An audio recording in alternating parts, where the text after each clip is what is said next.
এরা কই গেছে? লস হয়ে গেছে। নাস্তা খাচ্ছে? নাস্তা খাইছে? না একটু কমান দিতে একটু রাখতে বারবার দরকার নেই।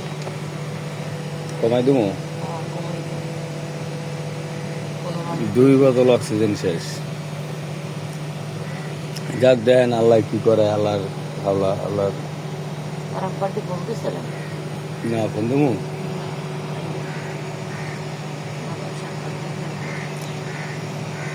কালু সমাজের বাড়িছে না, কালু সমাজের পরেই নাই। আমি খেয়াল করছি যখন আমার গাড়িও একটা ধাক্কি দিছে, আমি টের পাইছি পরে দেখেন নেক্সট তারিখে লাইমে আর ই দেখলাম আমি টের পাইছি তো, মানে গাড়ি আমার একটা ধাক্কি দিছে পরে আমার মনে হয়েছে একটা মানে খুঁতখুঁজে একটা কামড় দিছে। হ্যাঁ এইবারে আমি দেখলাম তো, আমি হাতে শিরা দেখলাম না, হাত ধরলাম। যাক আল্লাহ ভরসা, সবাই যেতেইব, এটাই কিছু করার নেই, আল্লাহ ভরসা মনে রাখবেন।